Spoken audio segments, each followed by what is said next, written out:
Hitech city సమీపంలో slum ఏరియాలో భారీ అగ్ని ప్రమాదం జరిగింది. ఓ ఇంట్లో వంట చేస్తుండగా ప్రమాదవశాత్తు సిలిండర్ పేలి మంటలు వ్యాపించాయి. ఈ ప్రమాదంలో దాదాపు 70 గుడిసెలు పూర్తిగా కాలిపోగా ఎలాంటి ప్రాణ నష్టం జరగలేదు. 50 లక్షలకు పైగా ఆస్తి నష్టం జరిగినట్లు అధికారులు అంచనా వేశారు.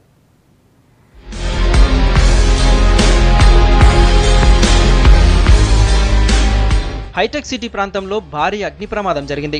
సైబర్ టవర్ సమీపంలోని మ్యాక్స్ క్యూర్ ఆసుపత్రి వెనకాల ఖాళీ స్థలంలో ఉన్న గుడిసెలు మంటల్లో కాలిపోయాయి.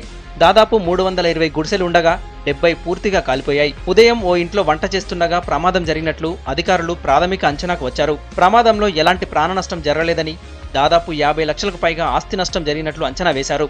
ప్రమాదం జరిగిన వెంటనే 4 ఫైర్ ఇంజిన్లతో మంటలను అదుపులోకి తెచ్చినట్లు అధికారులు చెప్పారు. ఫైర్ కాల్ రాగానే Madhapur fire station near by ఉన్నది. మాదాపూర్ ఫైర్ స్టేషన్ నుండి ఇమీడియట్లీ 3 వెహికల్స్ టర్న్అవుట్ చేశాము. ఒక గుడిసె అంటుకోవడంలో ఆటోమేటిక్గా అన్ని తొందరగా స్ప్రెడ్ అయింది. ప్రతి గుడిసెలో సిలిండర్ ఉన్నది సార్. ఆర్ట్స్లో డొమెస్టిక్ సిలిండర్ ఉన్నాయి. ఆ సిలిండర్ పేలడం వల్ల చాలా తొందరగా స్ప్రెడ్ అయింది ఫైర్. 300 to 400 ఆర్ట్స్ పీపుల్ ఉన్నారు ఇక్కడ. 3 వెహికల్స్ టర్న్అవుట్ అయినాయి. మాదాపూర్ స్టేషన్ పెద్ద స్టేషన్. దాని నుంచి 3 వెహికల్స్ ఇమీడియట్లీ 3 minutesలో ఇక్కడ రీచ్ అయ్యి 3 పొజిషన్స్ తీసుకొని ఫైర్ ఫైటింగ్ చేసినాం. మేము ఇక్కడికి వచ్చాక మళ్ళీ 2 వెహికల్స్ టర్న్అవుట్ చేశాము. ఇన్నాళ్ళు కూలి పని చేసి కూడబెట్టిందంతా మంటల్లో కాలిపోవడంతో బాధితులు దిక్కుతోచని స్థితిలో పడ్డారు. ఇంట్లో వస్తువులన్నీ మంటల్లో కాలిపోయాయని, కట్టుబట్టలతో మిగిలామని ఆవేదన వ్యక్తం చేశారు. ప్రభుత్వమే తమను ఆదుకోవాలని వేడుకున్నారు.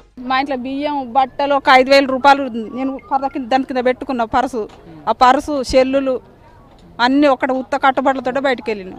మేము పనికి వెళ్ళిపోయినాం, లేవు. ఆల్రెడీ మంటలు ఇటు నుంచి వచ్చినాయి. ఆల్రెడీ అంతా మొత్తం ఇల్లు మొత్తం తగలబడిపోయింది. సామాన్లు ఉన్నాయి మొత్తం, అలా మొత్తం కాలిపోయింది. ఏం లేవు.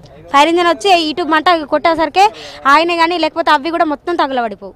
అగ్ని ప్రమాదం జరిగిన స్థలాన్ని జీహెచ్ఎంసీ అధికారులు పరిశీలించారు. ప్రమాదానికి కారణాలపై దర్యాప్తు చేస్తున్నామని చెప్పారు.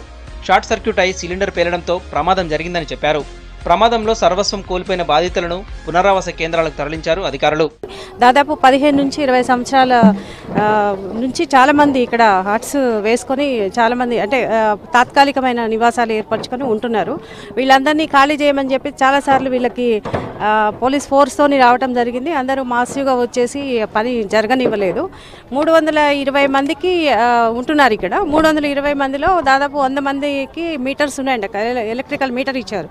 సో ఆ మీటర్ నుంచి వేరే వాళ్ళు అనాథరైజ్డ్గా కనెక్షన్ తీసుకున్నారు. దాంతో ఈరోజు షార్ట్ సర్క్యూట్ జరిగి ప్రమాదం జరిగి సిలిండర్ పేలటం జరిగింది.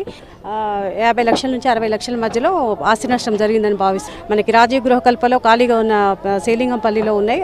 అక్కడ కానీ తర్వాత కేశవ్ నగర్ స్లమ్లో అక్కడ కూడా 1 bedroom హౌసెస్ కొన్ని ఉన్నాయి. అక్కడ అకామిడేషన్ టెంపరీగా వీళ్ళకి ఏర్పాటు చేయడం జరుగుతుంది.